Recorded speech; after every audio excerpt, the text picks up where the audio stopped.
ready. S-D-P, the Steve Dangle Podcast, with your hosts, Steve Dangle, Adam Wilde, and Jesse Blake. Let's go!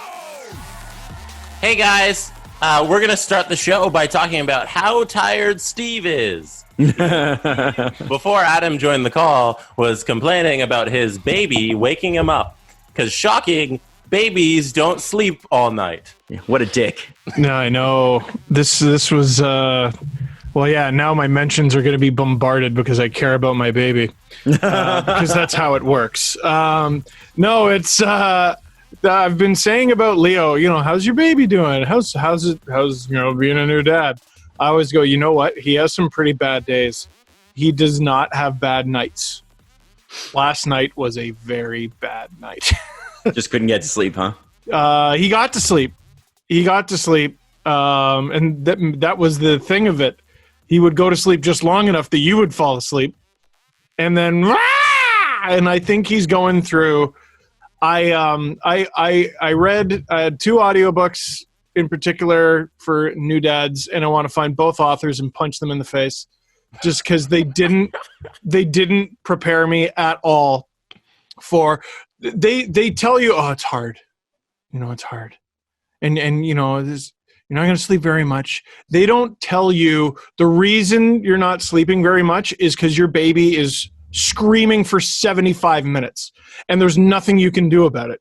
You can try giving them gas drops. You can try. But, you ever take something for a headache and your headache doesn't go away?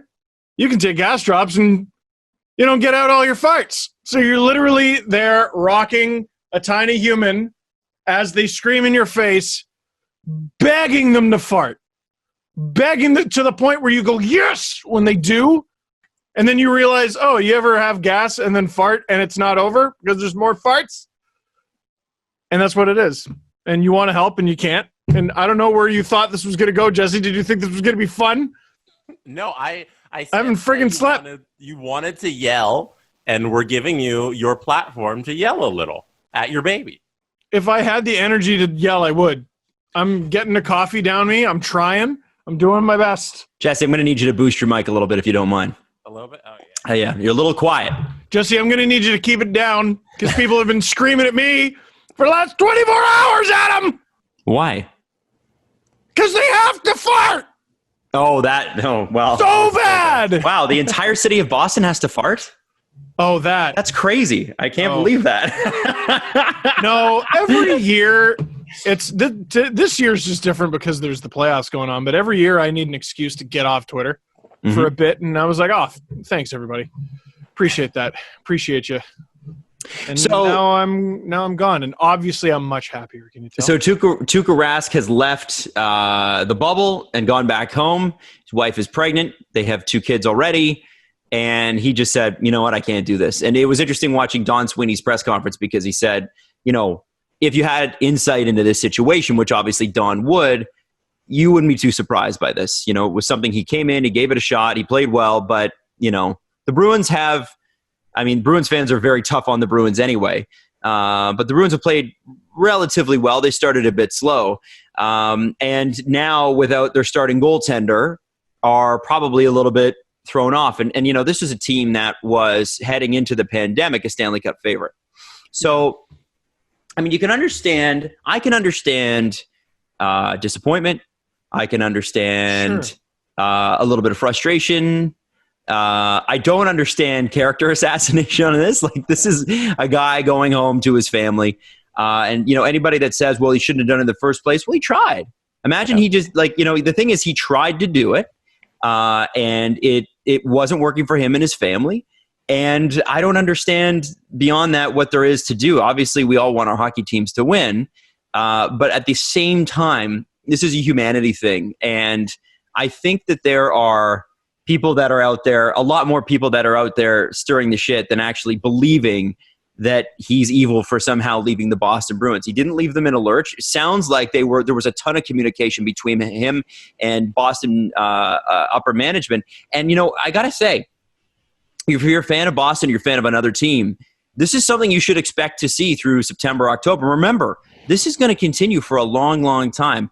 And, we've just all spent, some of us 10 weeks 15 weeks away from our families, at least here in Ontario, where we actually have social distancing rules.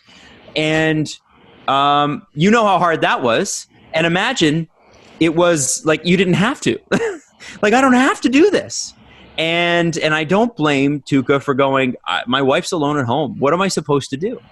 So and Don Sweeney mentioned the insight, right? So people are talking like I saw Jesse, one. I can hear you breathing, by the way. See, I don't know if that's his breathing or is that something in the background. Breathing. It's his nose. Oh. Sorry. That's such a gross. Are you bored by this topic, Jesse? Is that what it is? So bored. Okay. Well, no, it's very interesting. Keep going, Steve. Do you know how much I love hearing the sound of snoring? No. Like, just it's ASMR for me. Ooh, someone's sleeping. That's good stuff. No, the Don Sweeney thing about having insight into the situation and not just, he's the first guy to have a wife and kids and want to go home. Can I just say what's on my mind? People are pieces of shit. People are pieces of shit. And I got the opportunity to unfollow a bunch of people. I'm like, you used to be relevant. I don't give a fuck about you anymore. And just unfollow them. And just people are pieces of shit. I don't understand the knee-jerk reaction to automatically just start talking masturbatorially about the military and how, like, Tuukka Rask is not in the military. What are you talking about? What about people who went overseas? What about them? It's the goalie for the Bruins, you psychopath! Try being the goalie for the Boston Bruins. Right. By the way, I work 60 hours. You know what? You don't have nearly 300 wins, and you're top 20 all time in playoff wins. Well, shut up and get better. Get better. Tuukka Rask is better than you at most things. Do you understand?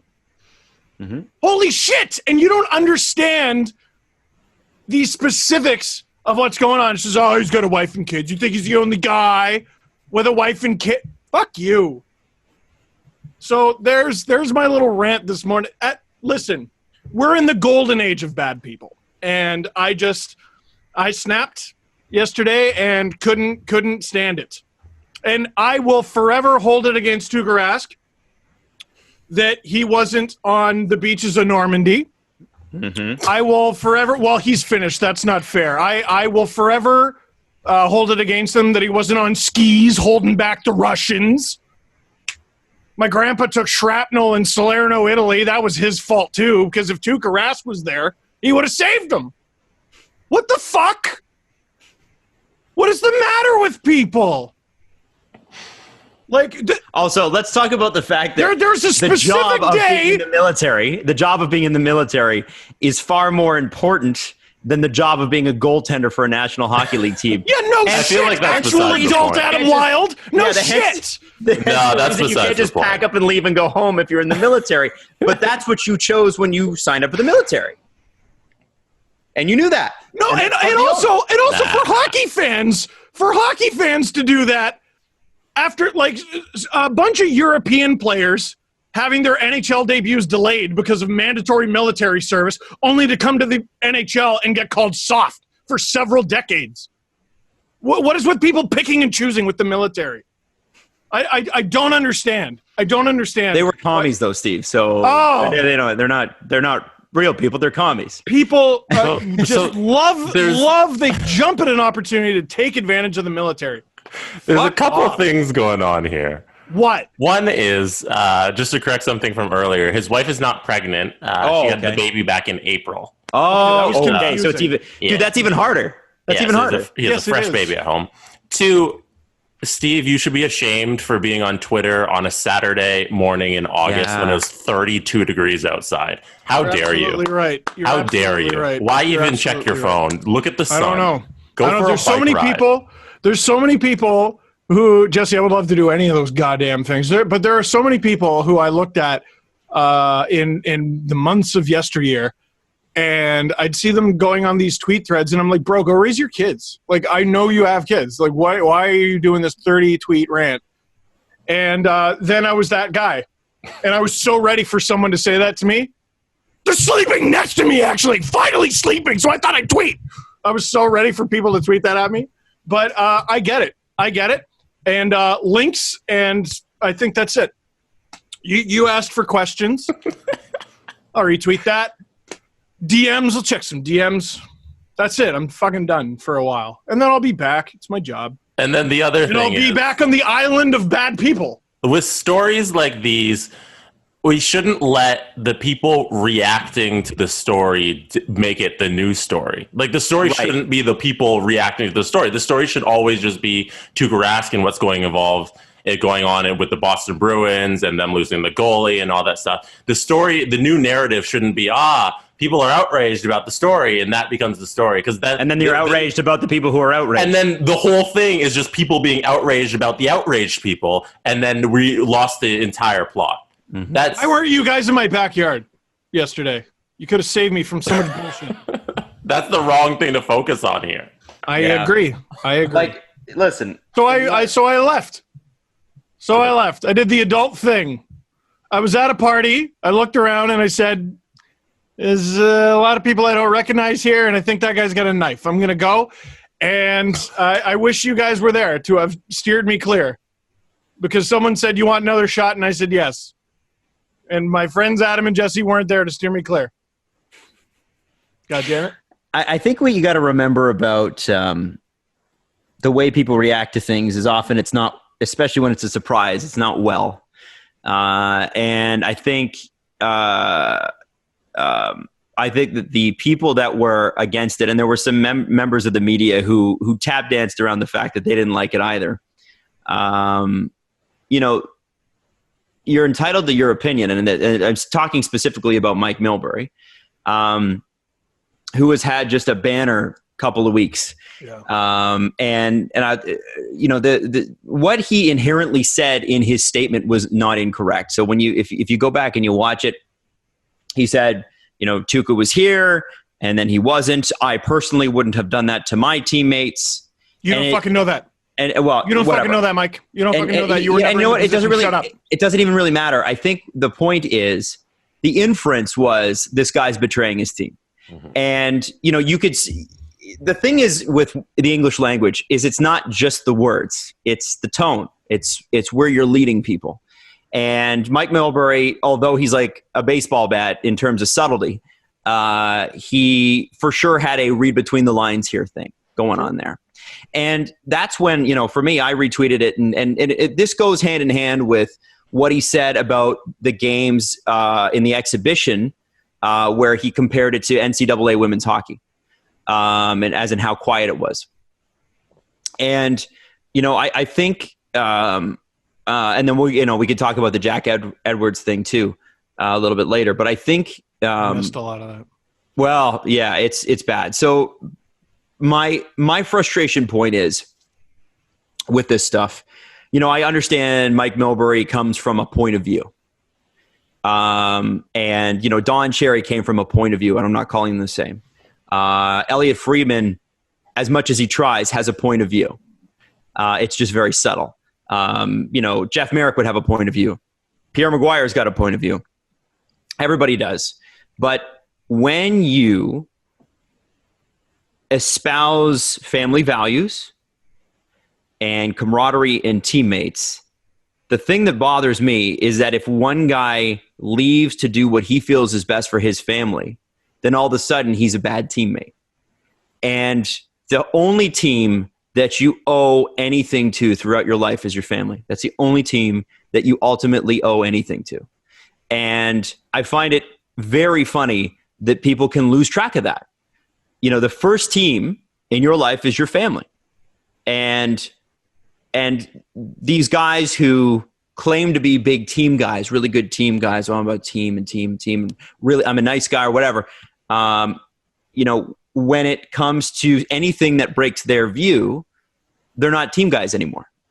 And a team guy is going to understand why Tuukka Rask wants to go back to his number one team.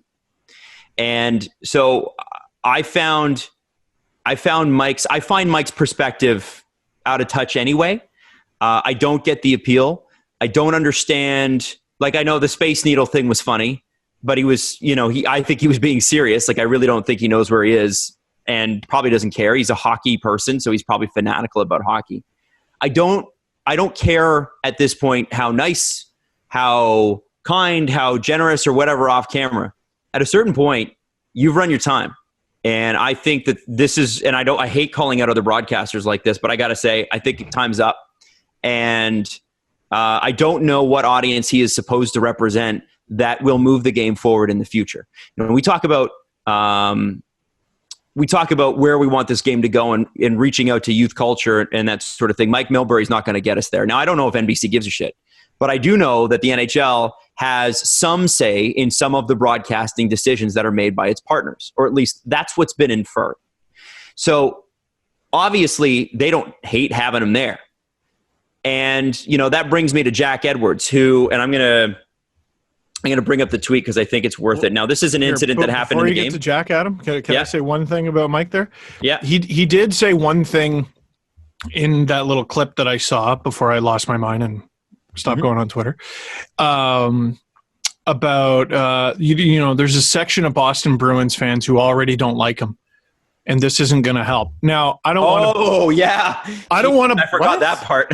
He said that. Now, I don't want to blanket all Boston Bruins fans. That's wrong. You don't blanket all any fans. And Pete Blackburn said something similar to this, and he's not wrong. Like, it's not going to help in the eyes of those fans. And so, but they didn't appreciate him anyway. What are you complaining that he's gone for? You said he sucked. Well, you don't appreciate shit. Like, you didn't think he was good in the first place. Why are you so upset that he's leaving? Right. There, Yaroslav Halak won Game 3. Shut up about it. What? Yeah. Yep. Well, and I think you're right, Steve. I think I know I'm right. It's they're juxtaposing views. So if you don't like him so much and he leaves, you should be happy. And yet. Yeah. and so long story short, I think from Milbury, and I've said this many times before, I don't think he wouldn't represent how I would choose to think. And if I met him in person, I would be as kind as I am to anybody else. I just find the stuff that he has said recently, and frankly, just the point of view that he represents, anathema to the growth of this game. And not where we're headed at all. Yeah. And so I wonder for NBC how they plan on attracting new members. Like when they bring on a guy like Corey Schneider, who is phenomenal. Like, I've been so blown away by Corey Schneider as an analyst. Good-looking guy, young, knows what's going on, understands the game, and can truly speak to what's happening in those players' heads because he was just on the ice with them, 18 months ago. Less. Less, yeah. And I think you get guys like that, and this is why I tweeted something, and I basically said there's so much great broadcasting potential out there that's underemployed right now, that or that just hasn't been discovered yet, that could offer so much in a position like that. And I'm all for bluster. I'm all for big talk. I'm all for entertainment. People said, well, if you don't like Mike Milbury, how can you like Brian Burke? Not the same. Not even close. Like, not even. Yeah. If you think that is the same, then this isn't a conversation worth having. They're not. And they mentioned Stephen A. Smith. You're allowed to have an opinion. You're allowed to have an opinion. It's just not correct. Right. And Stephen A. Smith, same thing, who is bluster and loud and like crazy opinion, but represents where basketball is, where football is, and where it's going, and accurately reflects his audience. Mike Milbury's audience is Mike Milbury, right? When you're a broadcaster, what you're supposed to do is broadcast, as in you got a broad audience, you reflect how they speak. And, we've had a major year of social upheaval in this league and with the culture of the game. Everything, it seems, hit this year. Things that have been bubbling under the surface for decades hit this year. And he seems to be the last holdout. Now, I've been on record as saying I really like this person's broadcasting style, the person I'm going to talk about. And I love homers. I love homers when it comes to local broadcasts in sports. I think there's nothing wrong with a play-by-play guy being a fan of the team and reflecting back how the audience feels about that team. You know, we've got one in Toronto, Joe Bowen, absolute legend and unabashedly fan.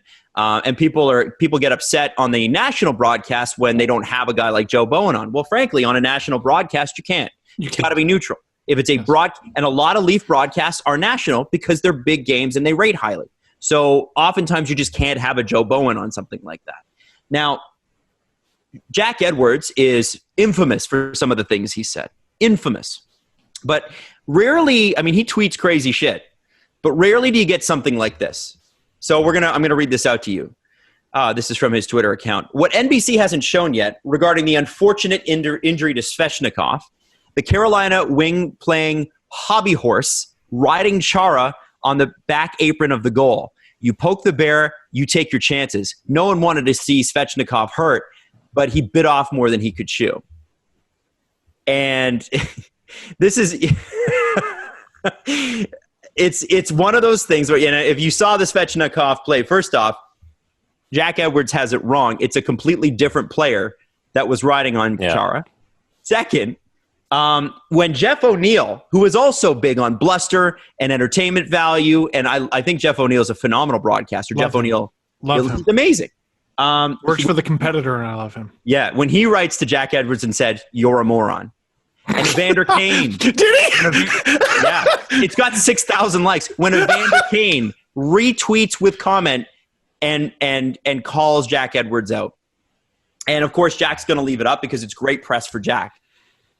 You know, it's a banner week for broadcasters here, and I just want to ask the question: if we are truly committed to this thing about changing things, doesn't everybody have to get on board eventually? And I'm not talking about totally muting Jack Edwards, but remember when it was a Roman... boring broadcasters are the enemy too. They are. The biggest enemy for hockey is boring. And I like Jack Edwards until he says, like, Roman Polak got hurt and he deserved it.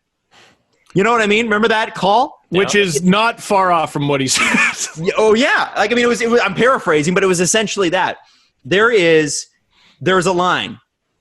And I think I'm looking for the line. I'm waiting on that line to be reestablished. I'm waiting on, and I'm trying to figure out, like, imagine somebody like, who's the quarterback, Jesse, was with the Cowboys? Tony Romo. Imagine Tony Romo saying, boy, that wide receiver deserved to have his knee blown out. You know, not for nothing, but I mean, I saw. Can you imagine? Like before the play starts, he's gonna have his knee blown out. Watch. My only thing with this. Now that would be interesting. Yeah. Well, My only thing with this is that I think the fans deserve better. You know, it's like we're watching all these guys, these holdovers from clearly a different generation, and just people whose opinions that nobody kind of really is in line with anymore. And who's really being entertained by this? I get if you're a Bruins fan, you probably love Jack Edwards to some extent, but a lot of Bruins fans don't. Exactly, but a lot of them don't. And it seems like the fans want something different. Same with Milbury. Like, who's sitting there being like, can't wait till Milbury gets on the screen. Like, I'm living for this. So why not, as these broadcasters, give the fans, the people who are driving the game, the people who are giving you your revenue, give them what they want, which is somebody entertaining and not going to offend half of the world whenever they decide to fire off a tweet. It was the same with Jeremy Roenick. We couldn't understand. Like, it's the, you know, the appeal thing. I don't understand it. And so, well, and also the why he got in trouble. Like, are you serious? you can't be serious. Like, I just don't get it. I just don't get it. There's probably a lot no, you don't get. I bet. Holy. So I say all that to say this. There are ways to be entertaining that don't involve what we saw. And I definitely think that I have said before, I think hockey broadcasts are too boring. But I don't think that that's the way it needs to be either. if all you have to do is watch NBA on TNT or the Fox halftime show. I think it's Fox that's got Terry Bradshaw and that with football, right? Yeah. Like that's that panel. NFL That show. panel's a riot. They're so much fun and they're so smart. And Terry, Howie, Michael. Yes. Yeah. Yes. And Yeah. that's what I'm talking about. Find the feel good. Because no one's looking at those guys going, God, I want them to say something controversial. Like, sure hope that guy's hurt. Like, that's not really what wins. It's not. And so, that's the part that kills me is that it's like people think because Jack Edwards has been on the air this long or Mike Miller's been on the air this long that they're incapable of changing. I wouldn't have a problem with Milbury if he'd grown at any point since 1986. But, the thing about broadcasting is views change, and you have got to move with that. You can't just be like, this is my seat, and I'm sitting in it forever. And if you do, then you're going to alienate people because we learn and we grow as a society. And I just feel like we're the younger generation. I can tell you this. Maybe NBC doesn't care. But the younger generation's moving on. And you look at the people that resonate with people that are going to carry this game in the next 15 years. It ain't those guys. So it's not because those guys aren't capable, right? That's the other point I'm trying to make here is they are capable. If they changed and modernized their ideas, even if Milbury remained a dinosaur, but like you could see some growth, I'd be like, okay, great, right? Like you can't ever expect everybody to grow at the same rate. My views in the last 8 years of doing this podcast have changed immensely. I grow every year. Yeah. Immensely. Like if you look, some of my takes back in the day about socialist, I used to think fighting was great. It's like, fighting is awesome. First season of the show, I'm like, I don't know. I couldn't see the NHL without fighting. And now it's like, well, I kind of understand why we probably shouldn't be doing it anymore. I'll still admit that I like watching it, and also that I actively know it's wrong. Yes, 100%. But yeah. Like, and so I got called out recently. Like you called for the injury of another player, and I'm like, what the hell did I once Jake Dotchin, who serial, just his ass has one end of a magnet and everyone's knee has the other end of it. Mm-hmm. He's brutal. Why did you describe it like that? Because I haven't fucking slept, Jesse. Anyway, he's got a backpack full of magnets. He's got a donk full of magnets. He's got back shins. No, and he's got back shins. And I've said things like, someone needs to give Colton Orr a rag with that guy's scent on it and just sick him. But it's a contact sport. Like, for example, Jake Muzzin taking out Anthony Mantha in what I thought was an unfortunate incident. It's completely fair game to expect the Red Wings are going to attack. Mm-hmm. It's what's not completely fair game and what's chicken shit is Andreas Athanasiou trying to take Kerfoot out at the knees. Like, I'm not calling for dirty hits to injure a player, but like if someone's going to lay a big hit or something, and like if Zdeno Chara, decides to lay a big clean hit on Svechnikov because he didn't like the hobby horse or whatever the 1946 it's a very nonsensical reference. It's hard to read. Yeah, it is.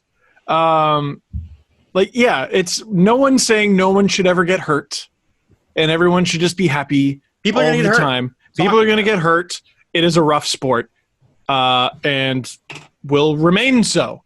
Mm-hmm. But you understand the flavor, right? Like Adam, you were trying to justify liking what Jack Edwards is, liking homers. Yeah, I do. I don't have to justify. I love it. I do. Of course. I think every team should have that. You like that flavor of soup. Mm-hmm. You don't like when there's a toenail in it. Nope. That tweet's a toenail. I might send that back. You might send it back. And and then how many times can you go to a restaurant before you go, you know what? I do like the flavor of the soup generally, but every time I go, there's a toenail in it. Right. You'd probably stop going. Yeah. And my point is, can I buy this in a can? Yeah. Like, does the canned soup have toenails? Can you put it through like a coffee filter first so we can catch the toenails before the soup gets into my bowl? And then you're eating it, though, and there's no more toenail, but there was one. The point is, I think that these guys are talented enough to move their views forward if they wanted to. But they've never really been challenged. They've never had to. And I think it's time that you know, you're allowed to be, at least I think as a viewer, I'm allowed to comment on that. I'm allowed to be not cool with that. And I don't think that does me any favors in the broadcasting world, but it's how I feel. The reality is they're missing the mark with what this could be. And this goes back to my whole issue with around broadcasting and hockey, which is a thing that I could talk for hours about. There is just not the fun, excitement level that I want to see. It's either very dry. There are some really fun moments and that sort of thing. But where is my NBA on TNT? Where is my Fox halftime show panel? Where is that in hockey? And I haven't seen it yet. And I know people are in development on stuff like that. I get it. Not seeing it, and I want to see it. I want to see them hit that mark, because I think the NHL would be a lot more fun if we had a lot more fun with the NHL. And by the way, having fun with the NHL does not mean let's applaud when somebody blows out their knee. So we'll move on from that. We do have. Svechnikov, by the way, is out for the playoffs. Yeah, of course he is. The whole playoffs. Yeah. They asked Brindamore if they expect Svechnikov back, and he says highly doubts it. Yeah, he'll be able to return for the playoffs. There you go. Fuck. So very unfortunate. Oh, it sucks. I'm such a fan of the Canes, man. What a great team. Let's get into Selly of the Week, Stephen. Yes, and it has to do with a cane. So Kellogg's Frosted Flakes Selly of the Week. Steve Dangle is picking somebody that did not score. Yeah, well, I can't help it. Like when you get something stuck in your head, and you're like, Steve, what Selly are you gonna pick? And you ever try to picture something and just something else just keeps shoving its way in there?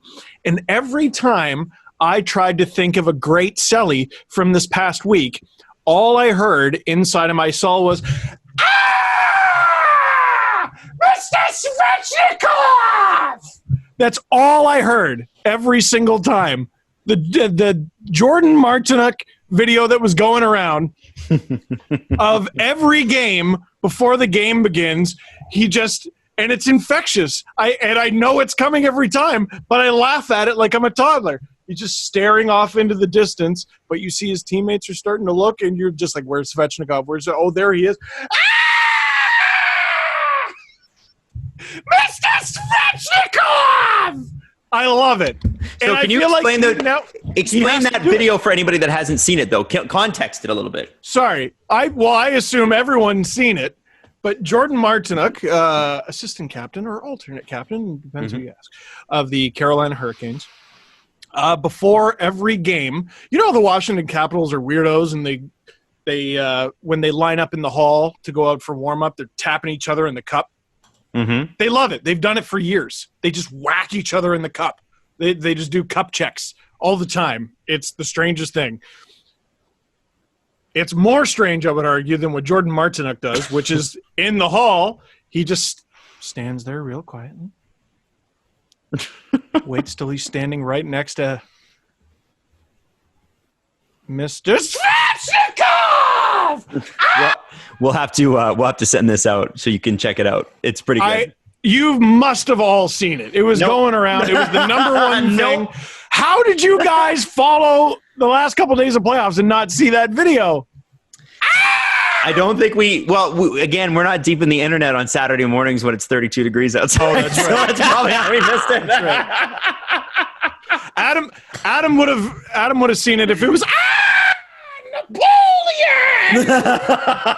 Something to do with history. Maybe. Being weird. I miss a lot. So anyway, that's our... my Selly of the week was celebrating the game of hockey before it even begins. Jordan Martinook. Kellogg's Frosted Flakes, Selly of the week. Make sure that, hey, when you're watching the game, why not some Frosted Flakes, right? Why not? Now, why not? Why? No, I want to talk about...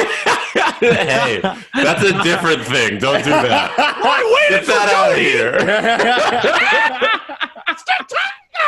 I was waiting for him. So apparently people were mad at us last episode for not mentioning the Rangers got Lafreniere as the first pick.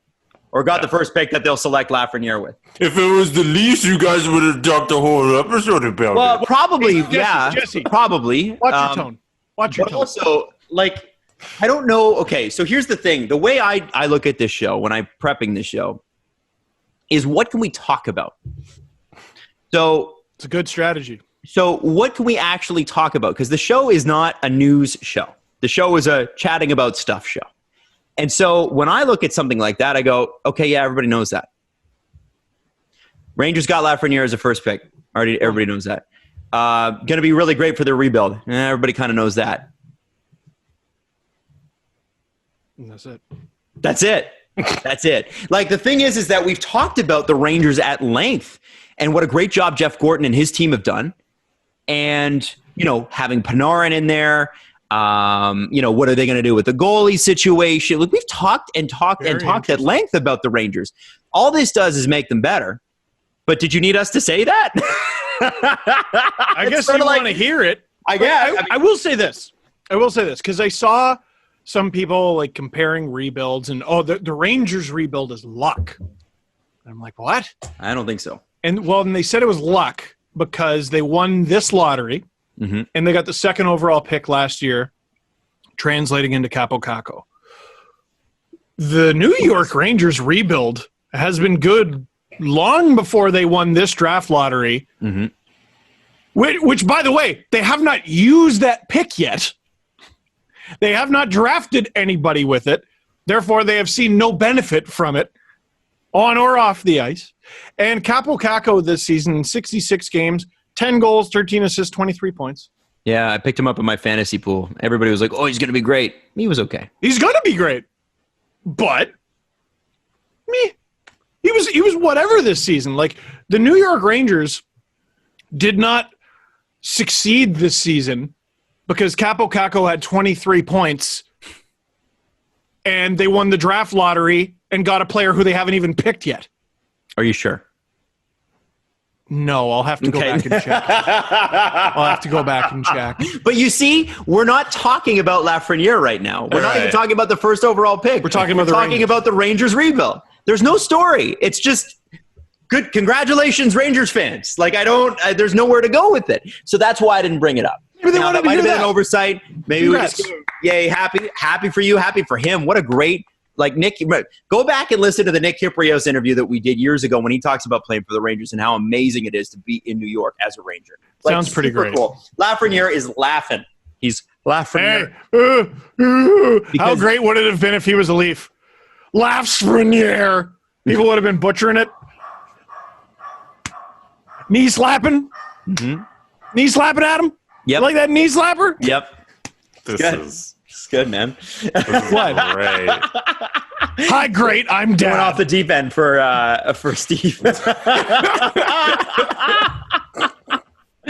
Having a normal tired. We love tired Steve.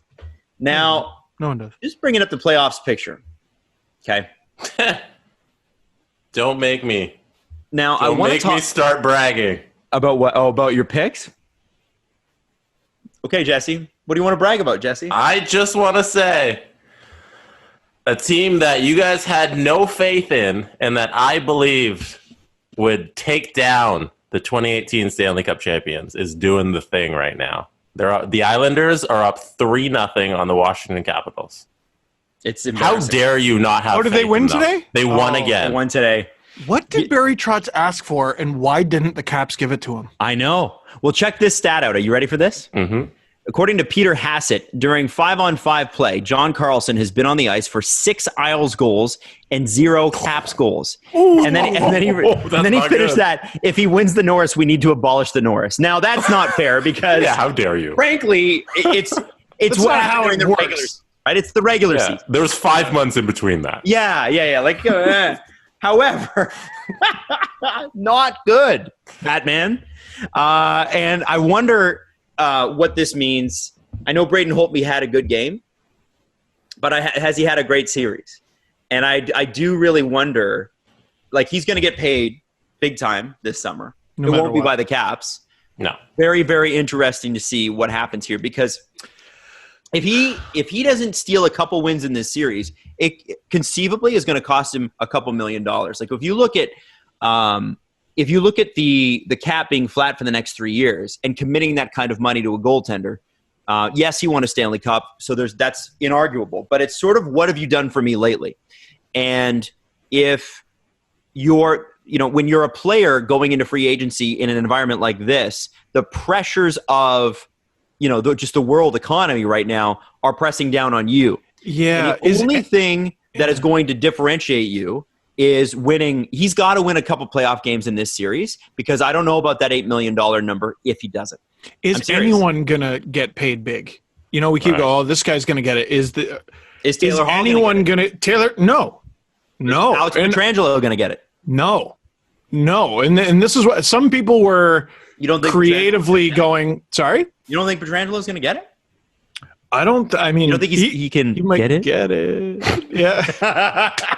Hey, you went there. Yeah. One of my favorite things. It's the best. That's a good throwback. Yeah. He's wearing Jordans. Jordans. Now, Jordan Martin. Jordan Martin. There's a reason there's a salary cap, and it's because NHL GMs can't help themselves. Right. And I typically say that ownership getting involved is very bad, and they don't know what they're talking about, at least when it comes to making a hockey team better. Ownership is going to be involved more than ever in this hockey process.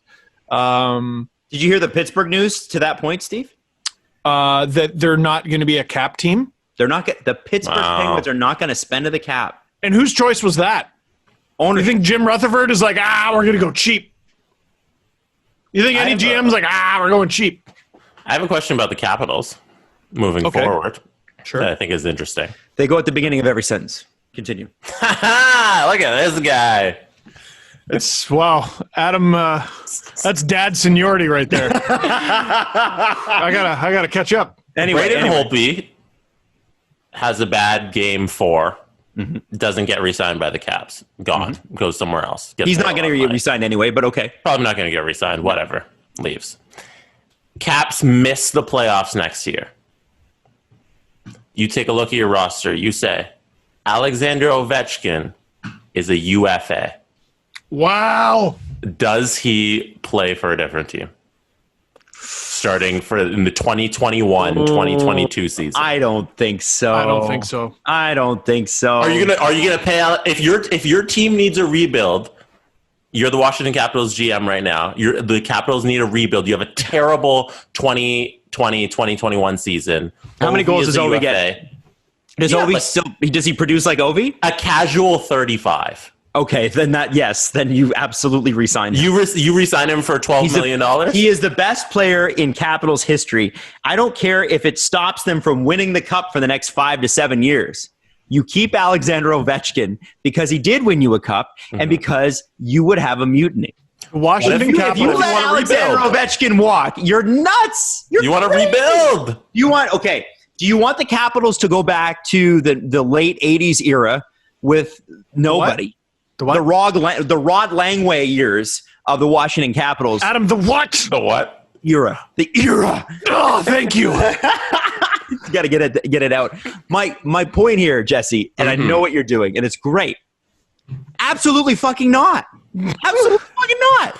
Alexander Ovechkin is the Capitals. Yeah. Is the guy that played for the Capitals. Oh, totally. Yeah. Period. End of story. No, you're right. Will be there forever, and if he's not, then Washington Capitals fans have every right to storm the building, take it over, and sign him themselves. I'm just saying. I got news for you, though. I have one name. It's a name we're all familiar with because a pandemic happened. Okay. The name is Jerry Krause. Jerry Krause let Michael Jordan walk in 1998. And he said, you know what? Screw these 6-time world champion Bulls. I'm letting Michael Jordan go. If Michael Jordan can walk away from a team and have a GM be like, hey, I don't need you anymore, a GM can let Alexander Ovechkin walk away. Right, because Jerry not even Krause, the same scale. Jerry Krause thought Tony Kukoc was going to be the next thing. And Tony we was need good. to rebuild. I'm the captain. And then he brought in Kirk Heinrich and all those other guys or whatever. No. And Jerry Krause couldn't see the forest through the trees, and he couldn't see above his own belt line. The guy put together he put together an incredible team, and then he let egos take over. He did. Yeah, I did. Did you? Those pants are high, all right? They were pretty high. He did. Now, he hiked them up. He did live in a van down by the river. But I just want to appreciate Jesse bringing up one of the most praised and appreciated and ultimately successful decisions that GM has ever made in any sport is Jerry Krause not signing Michael Jordan. Because that's the thing. Jerry Krause put together that team and did an unbelievable job doing it. What's he known for? Yeah. Being the guy who let it fall apart. Yes. I got news for you, though. The Capitals finished 6th in goal differential, 2nd in goals, and they had the 3rd best points percentage in the league. They are not a Braden Holtby away from missing the playoffs. I think they'll be okay. They're gonna be fine. Yeah, it's a nice hypothetical. There's no way. Plus, I think who's the backup there? Samsonov. I think he's gonna be a starter. I think he's a starter. Yes. Yeah, starter potential. Now, I want to move on here. Obviously, our very best goes out to Claude Julien and his family, obviously, with what's going on. It's kind of scary. I know there was something heart-related, but I don't know if it was a heart attack or if that was ever confirmed. Chest tightness. Regardless of that, the team that Kirk Muller put out yesterday against the Philadelphia Flyers was absolutely Friday against the Philadelphia Flyers was outstanding. They're going to play again tonight. And they did it for Claude, which is awesome. I thought that was great. And I've chosen Philly in this series because I made an intelligent choice. However, if the Montreal Canadiens do upset the Flyers, they are the most fun team to watch in these playoffs. Because they're already, I love hockey. I enjoy the game. I loved watching the Montreal Canadiens play on Friday. What a game. That's they are great hockey. They are what I thought they would be, just at least a year or two faster, just young and hungry. Mm-hmm. They've had this hungry attitude, even through their lean years, the past couple of years where they haven't been very good. Mm-hmm. There's no easy games against the Montreal Canadiens. No, even when they're not very good, and even when they get outshot, there are no easy games against them. And God, sometimes you throw a rookie into a position and they completely flop. But you see someone like Nick Suzuki in the position he's in already, and he's doing that good already, and being in that position and succeeding is only going to make him better. And they still got prospects coming. A good deep system, for what I understand. Habs might be a problem for years to come, man. And it's funny, Eric Engels, I think, was waiting at an airport or something like that, and he said, ask me anything. So I asked and I think I mentioned this a couple episodes ago, I said, if the Canadiens have a hope in hell against Pittsburgh, other than Carey Price, who's the X factor? And he said Nick Suzuki. And so, I guess if you're watching the Habs closely all the time, it's not entirely surprising. If a guy like that shows up, it's going to be a major thing for them.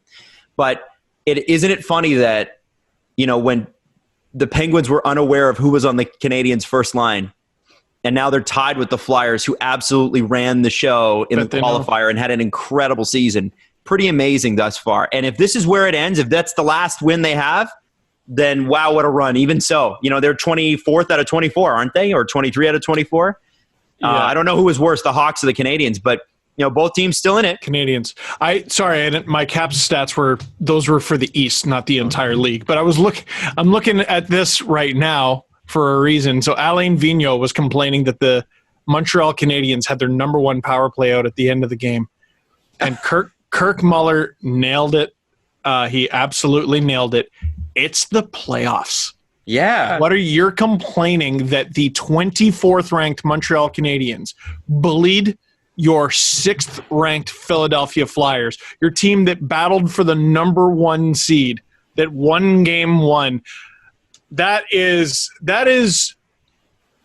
some trying to find anything to be mad about, that, going back to The Last Dance, would make Michael Jordan blush. And then Alan Vigneault was just trying to get his players going. That was 100%. Yeah. There's no. They tried in a playoff game, and I took that win. personally. How dare they try to win? Yeah. What is this? What is this? Yeah. No, Yeah, that's garbage, man. That's an embarrassing thing for Vigneault to say. But that, So as a head coach, is what you have to do sometimes. Of course. Hopefully it pays off for him. Otherwise, it's only going to get more embarrassing. There's a couple other series I want to mention. Obviously, Vegas dominating Chicago. Carolina's down a game to Boston. Tampa Bay is ahead on Columbus 2-1, which has got to feel good for Lightning fans because, man, after that first game, you got to think, oh my God, here we go again. But Jesse and I are getting a lot of guff over the Coyotes at Avalanche. They're still in it. It's 2-1. Coyotes are still in it. Mm-hmm. That boy stops pucks. Darcy Kemper. Oh my God. 49 saves, I think. Former Oiler. Darcy Kemper, wasn't he? No, Was he not? former everything else. Former King and former Wild. That's it. Wild. You're thinking of Laurent Brossoit. Brossoit. Brossoit.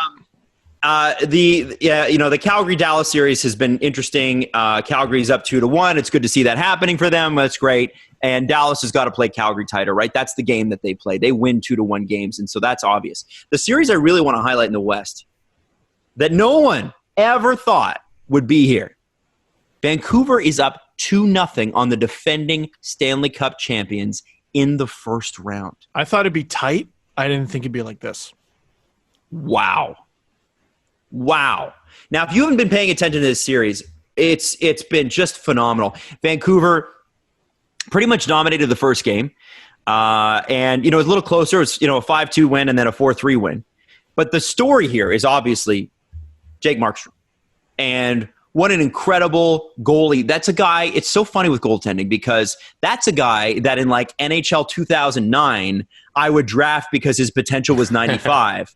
And then it looked like, I think he did he not come over in the Luongo trade? He did. I talked about that on the trade tree recently. And it was sort of like a throw-in, right? They were like, this guy's probably passing. He's going to be okay. The principal part of that trade was Roberto Luongo's cap hit. Yes. The fact that Markstrom, and it took him a while. Luongo was a really good goalie at the end of his career, and the Panthers failed him. There's no other way to say it. He was really good, and it took Markstrom a long time to catch him. He's caught him now. He's real good. And this trade, the longer he stays a Canuck, looks real good for him. And if they end up deciding we can't pay him and we're going to send him somewhere else, then it continues. Then they get, what can you get for a guy who's as good as Jakob Markstrom or Jake Markstrom these days? He's so good. There's a goalie in the same vein. He's the opposite or the inverse of what is happening with Braden Holtby. Here's a guy who's a UFA who is making money every win. Mm-hmm. He's adding zeros every single time he plays. And he's a game-breaking talent. And teams are willing to pay big money because in a compressed cap situation like they're going to have, what happens is the wealth gap widens. It's happening in the world right now. And they'll pay for mega talent.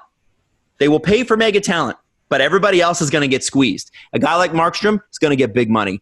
And I bet, I don't care what Vancouver has to do. They have to move out Beagle, Roussel, Sutter. They have to sell their grandmother. I don't know. They have got to keep him in the fold. There is no rebuild in Vancouver without Markstrom. It doesn't exist. And people the interesting thing, though, Adam, is they have DiPietro in the wings. They have Demko in the wings, but are they ready?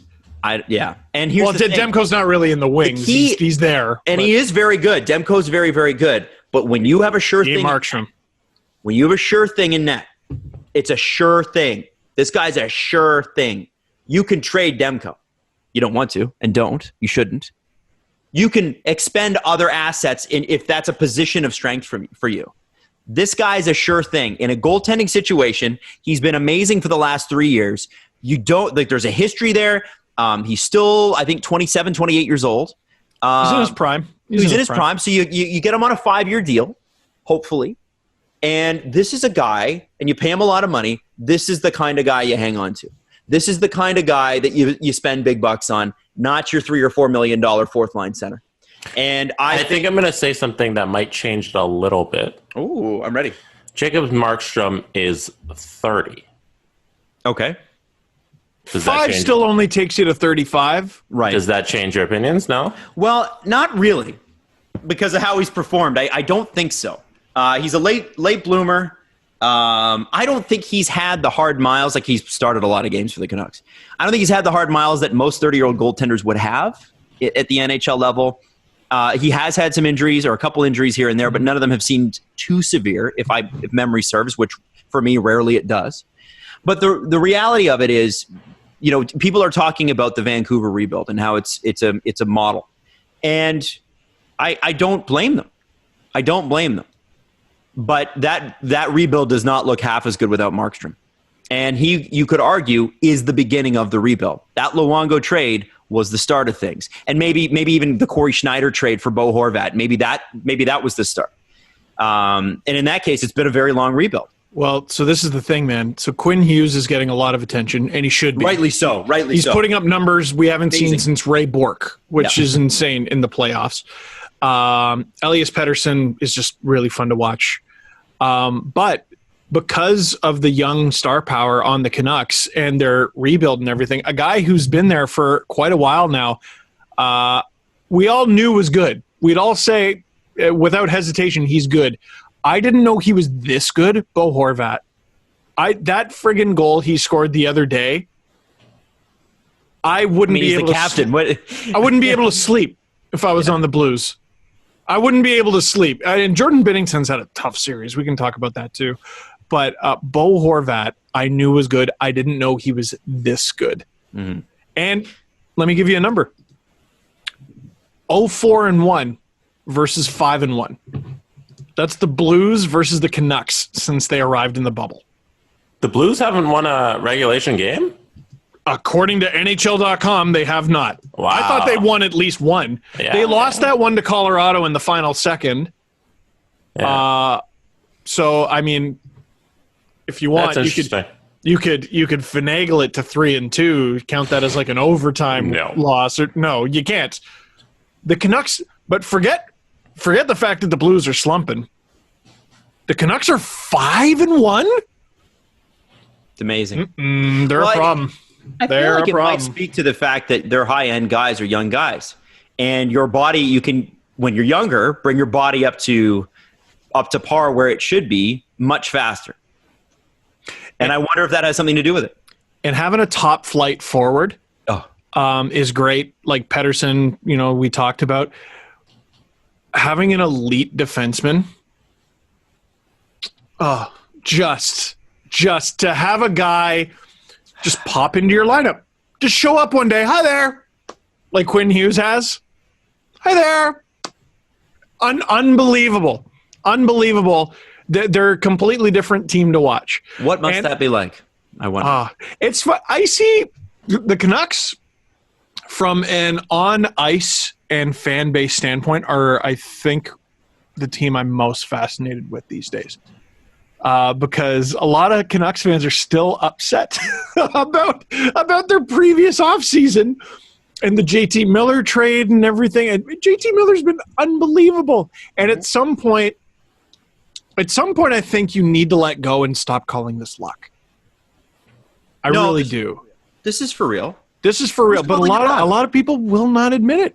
They won't admit. Well, if they take the Stanley Cup, even if Steve, they lose the next 4 games, they've taken the Stanley Cup champions to 6 in the first round when they had really, frankly, there was a chance they weren't going to make the playoffs. There was Have I not been bullish on them? Have I not been bullish on the Canucks for over a year now? Yep. Because I'm like, listen, I even said with the JT Miller trade, I go, listen, I don't know if it's the smartest move in the world.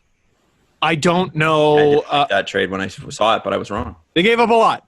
Mm-hmm. They gave up a lot, and supposedly no other team was willing to give up even close to that. They gave up a lot, and it's a first rounder, and it's unprotected. But regardless of how you feel about the cap situation in the future and giving up these picks, look at them. Look at them on paper. They're good. Mm-hmm. Are they the best team in the league? On paper, I wouldn't put them ahead of the Blues, or I wouldn't put them ahead of the Avalanche. Look at them. Yeah. Look at them. Yep. And the great thing about a young team is they get better as the season goes on. Yes. They look great. They do. They might. They really do. They might just do a thing. So, that's sort of the recap of what's going on in the NHL. I think we got time because I don't know if we got to much of one last time. Let's do a little bit of longer press conference here. We got about 25 minutes or 22 minutes. We have so many questions. So, yes, extendo press conference time. All right. Well, we got First one. 23-minute press conference. Let's go. First one. The Born Ruffians wants to know. Who the hell are they? One of the best bands out of Toronto. That's right. That's who. What's worse, hearing right back where we started from after an Isles win in Scotiabank Arena, or watching the Bruins continue to beat Gardner and Reimer in Scotiabank Arena? What's a worse feeling? I would love it if the Bruins have not beaten Reimer. Both their wins were against Mrazek. Mm. I'm not sure how the Hurricanes, A, don't start Reimer in Game 4, and B, ride him if he wins. I don't know.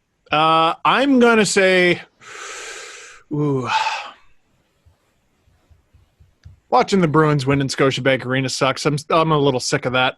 Let's stick with that one. I actually had a DM question. Can I ask this one, Jesse? I'm sorry to jump in. So you're going to take away from all the fans who want? I am going to take. It's a fan question. Go ahead, Adam. Fan question. Oh, sorry. I've had this several times in several different ways, so this is one that I really want everybody's take on. Should Leafs management be embarrassed by all the former Leafs in the playoffs? JVR, Kadri, Reimer, Gardner, Levo. Should Leafs management be embarrassed by all the guys still in while the Leafs are out? I'll quickly go through each name you just mentioned. Okay. So JVR. That contract is a monstrosity. Absolutely not. Kadri. That one's tough. No, had to go. Don't change. Had to go. I to go. agree. Yeah. But that one's tough. If that trade had trade worked sucked. out, if the trade had worked out, it would have been different. But yeah, you're right. Had to go, but ideally in a good trade, which he was not part of, unless you ask an Avalanche fan. Bozak. Way too much money. Way too much money. Went somewhere, won a cup. Good for him. Reimer. They got rid of him in order to get assets at the bottom of their rebuild. I'm sad about it, but Gardner they couldn't afford. Terrible contract. Well, big contract that they can't afford. Okay. Can I give you the real answer? Sure. Players change teams all the time, and every team has a bunch of guys on different teams. Yeah, exactly. It's pro sports. They all change. All the guys played for other teams. And you forgot Komarov. You want me to do that one too? Too much money. Yeah. Okay. Matt Martin, you want me to do that one too? Too much money. You can't keep everybody. This one comes from Triple Deke, Jason J on Twitter. Out of all the NHL players who haven't won a cup, who would you like to see win a cup? Well, Henrik Lundqvist, but I think we. Oh, that's a good one. I think that ship sailed. Ship might have sailed. Joe Thornton. Well, okay. Like this year? In the playoffs? Let's go just guy still in the league who doesn't have a cup yet. Joe Thornton. Yeah. Joe Thornton. He just all-around good guy. It's amazing that he can still play at the level that he's at. And I wonder what's going to happen with like 8 or 9 months off. Like in December, because we're not getting a lot of these guys back till December. What's Joe Thornton going to be after 9 months off? Is he going to be better because he's had some rest? Is he going to be worse? Is he going to be able to, can he hang? I don't know. But I would really love to see him get a cup because I think he's been a great ambassador. Apparently just an amazing teammate, amazing guy, great dad, all the things that you could want, and has come as close as you possibly can and just could not make it happen with San Jose. And they perennial favorites, but they ran into LA and Chicago and LA and Chicago and I think St. Louis as well a couple times. It just didn't happen. Since we're basically just doing old guys, Mark Giordano with the Calgary Flames. Yep. Can I say Ben Bishop? Ben Bishop got really close with the Tampa Bay Lightning, and he It's a good one. Just was not able to pull it off. And Shea Weber. Can I say Shea Weber? Yeah, and Carey Price even. Like, I mean, Carey Price is getting up there. I mean, he's 32 or whatever, but, 30, 31, whatever. It's athlete old. Yeah. It's athlete old. I mean, Shea Weber's what, 34? Shea Weber's like 2 years older than me. It's ridiculous. I feel like he's like my dad. He's a frightening human being. Yeah. I stood next to him, and I stood next to him when I think he didn't want to talk to me, and you really get the impression he doesn't want to talk to you. Did he know? You feel it strongly about him? No, I had spoken to him the day before, and it was cold outside on the red carpet in St. Louis, and I think he was sort of like, "Hey, man, it's cold, and I spoke to you yesterday." Move it along. Hey, get the fuck away from me! I have a question. I was like, "Okay." I have a question. Damn. I've got a good question. His birthday was 2 days ago. He just turned 35, Adam. Sorry. That was not my question. It's an interesting answer, though. Oh, okay. Sorry. I tried to guess. It's a very Pierre Maguire answer of you. Well, what minor team did he play for? From Sycamoose, BC. I'm glad you asked, Adam. The Kelowna Rockets. Oh. Second round pick, 49th overall in 2003. Okay. So, depending upon, let's say Montreal wins against Philly. I thought you were going to say the Cup. No, just against Philly. Okay. Philly. Did Montreal win the PK Subban Shea Weber trade? Yeah. Yeah. I think they did. At this point, yes. I think they did. We were all wrong. Yeah. 100%. Mark Bergevin, the genius.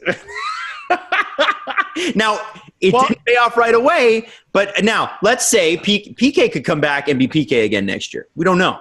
Yes. It's going to take a while, and the cap recapture is still a big goal. That's a problem. Mm-hmm. By the way, is that not the dumbest rule in the history of? And why are we doing cap recapture? You just reminded me. You just reminded me about something I was thinking about in the shower, a hockey thing, because shower thoughts in the shower. The Nashville Predators, if Shea Weber retires, will be dinged with a cap recapture penalty. I believe the Habs will also have to pay part of that. It's like the Panthers and Canucks, how the Canucks and the Panthers are sharing to different degrees the cap hit for Roberto Luongo since he retired. If the Habs have to pay part of the cap hit and the Predators have to pay part of the cap hit, who should also have to pay part of the cap hit? The team that caused this problem in the first place, the Philadelphia Flyers. Mm-hmm. They're the team that signed the contract. They signed it in the first place. They offer sheeted them. And they designed it in this despicable way to basically be like, well, the Predators couldn't possibly. And the Predators said, yeah, I bet you we can. If you sign someone to an offer sheet and they are part of a cap recapture penalty deal, you should get dinged too, because you made the never had the player though. Gives a shit. The NHL, it wouldn't even be the weirdest thing about it. The NHL needs luxury tax more now than they ever have. There's no question about that. Now it's seriously, with the way the pandemic, it may actually force the NHL to do it. I'm not kidding. Well, and the Luongo recapture is like $3 million. Oh, no, gosh, we got to plan around that. Isn't the Weber recapture like $20 million? I don't know. Or so it's cartoony. It's crippling. You couldn't possibly plan around it. But what I want to say is, when it comes to cap recapture, who benefits? Let's go through it. There's three major parties in this sport. You got the owners, you got the players, you got the fans. The owners do not benefit because they have to physically pay the money, right? They have to write the check. The players do not benefit because the player themselves, yes, they get their money because that's the contract they signed, but the players who are on the team who don't benefit from that multi-million dollars, those $3 or $4 million that are in the recapture, and in the case of the Canucks, for instance, that could be a second line guy, it could be a third line guy that they're gonna have to go without. And so because of this cap crunch. And then you got the fans who don't get to watch a team that is as good as it should be. They're being held back by a contract that their team, in these cases that we're talking about, didn't even sign. And that's the part about the cap recapture thing is from a bygone era. It was 2 negotiations ago. I don't understand, especially with the way the NHL let the Devils off the hook with Ilya Kovalchuk's contract. How they're not doing this with the other teams. Adam, you brought up one of the most important clauses in the National Hockey League. Or the come Mike on clause. Yeah. Look what happened with Mike Richards. How the hell That's did the one. How did the That's Kings the one. get away with that? Because they enacted the come on clause. The NHL said, this is what we're dinging you. And the Kings went, come on. And they went, okay. The Predators are going to have their lawyer read through the fine print. It's somewhere, it's probably on like page 14. Somewhere in there is the come on clause. And you're going to have to enact it. And the NHL will go, okay. Who does cap recapture benefit? It's nobody. It's a boogeyman to make you get rid scared of signing a deal. Get rid of it. Yeah. Stop this. This is nonsense. Yes, get the player. If the player needs to get paid, the player should still get paid. But absolutely not should that count it against the cap, because frankly, a lot of these contracts are like 7 or 8 years old now. They're just not relevant. I was just about to look that up. This contract was signed in 2012. Come on. 8 years ago. Come on. Like Mark Recchi had just retired. Like, this is it's a pointless thing. I was working for the KHL. Yeah, it's stupid. The podcast hadn't even started yet. It hadn't even started. The Shea Weber's contract began before the podcast. And guess what? After this year, it still has 6 years left on it. No way. Taking Shea Weber to 41. And it's the Flyers' fault. The signing team on Cap Friendly says Nashville Predators. Incorrect. Matching team, the Preds. Signing team is Philadelphia. Mm-hmm. I'm just saying. For the next question, can I get you guys to do something? Mm-hmm. I want you to pull up Cap Friendly. Oh, already there. And take a look at the Edmonton Oilers roster. And then take a look at the Toronto Maple Leafs roster. Uh-oh.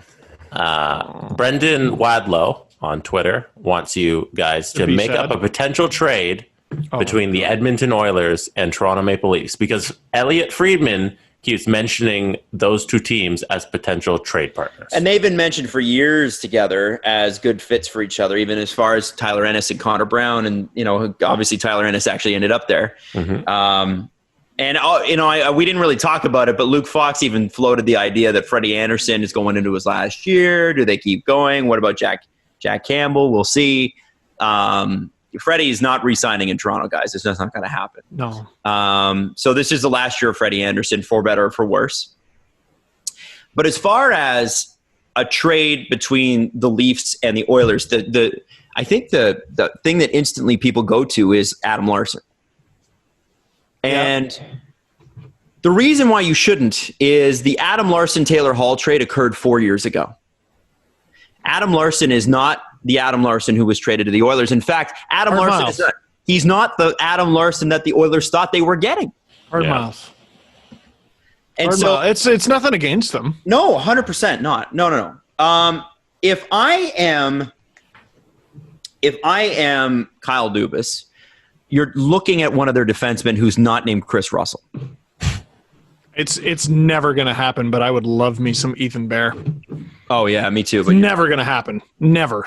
I don't see a trade here, unless you're talking like, because Kapanen would be the guy that I would think the Oilers would be most interested in. Any speed that they can get on the wings, I think the Oilers. Imagine a guy that can actually keep up with Connor McDavid. Adam, you froze a little there. Could you just repeat what you were saying? Oh, sorry. My apologies. Ethan Bear. Yeah, and I don't see a trade happening here that doesn't involve Kasperi Kapanen for the Leafs, which is, frankly, I think a necessary evil. I don't love giving up that skill set, but you have to look at what Edmonton's going to be interested in. If you want to make a trade, you can't just you can't have them. Well, then there's no trade. Right. And they're going to want a guy with some speed on the wings, and imagine Connor McDavid's got a winger that can actually keep up with him. Right? Now, we've said Kapanen in the top 6 is not great. However, next to Connor McDavid, I'm not really sure it matters. Kapanen could be a 25-goal guy in no time with that guy. He's just got to stop shooting it at the chest. If we get him shooting down at the pads, that'd be great. And beyond that, like, who are the Oilers actually going to give up? Are they going to give up Oscar Klefbom at $4 million for the next 3 years? I don't think so.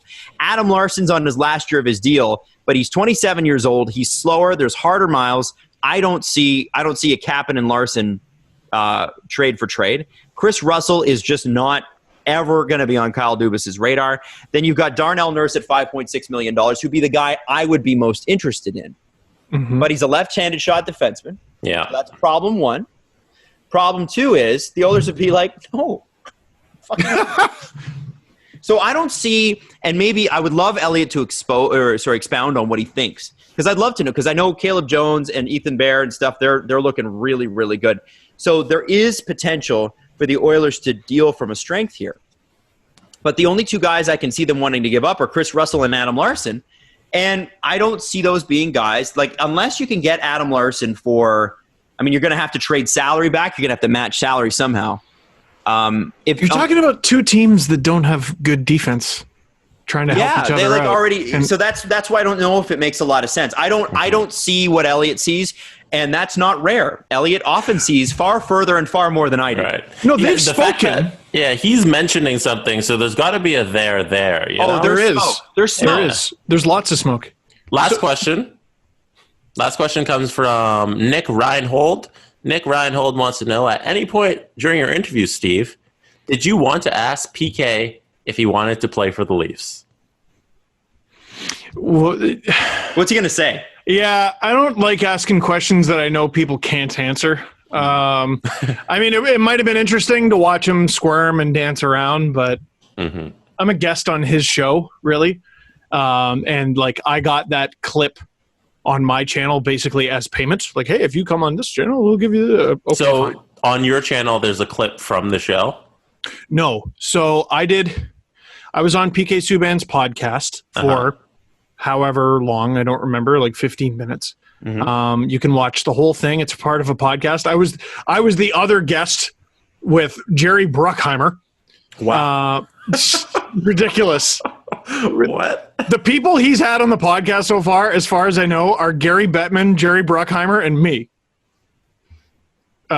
So, okay. Anyway, right. we did like 15 minutes. And then do we want to do a rankings of those people in terms of okay, coming in at number 3 criteria. Coming in, what are we ranking them based on? Who's got the best YouTube channel? Steve, there you go. If we're comparing viewership of clips, I'm number 1, baby. But sorry, Jerry. Sorry, Jerry and Gary, is it? Yeah.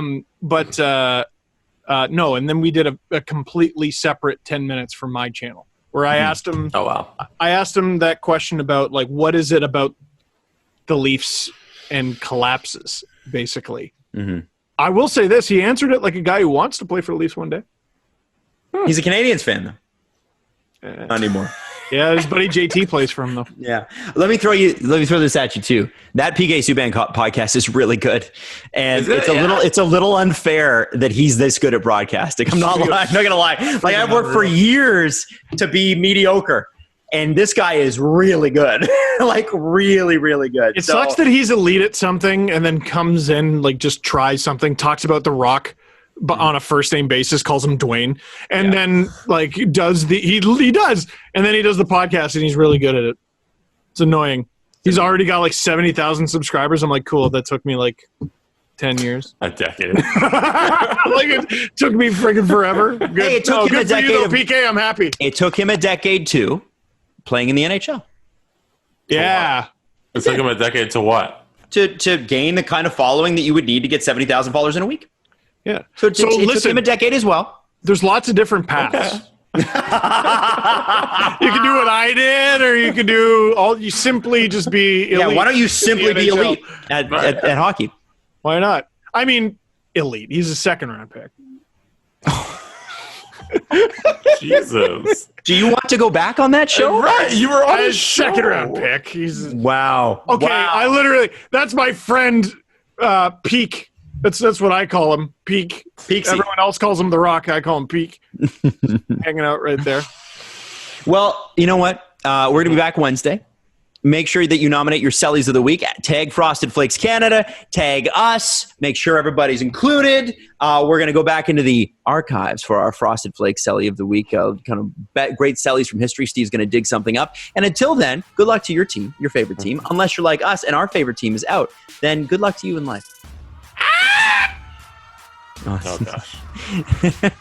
It all went down, Steve. We couldn't even hear it. Yeah, the mic cuts out when you go. The mic cuts when you're that loud, yeah. All right. The Steve Dangle Podcast. Follow the guys on Twitter at Steve_Dangle, at Adam WYLDE, and at Jesse Blake. Connection complete.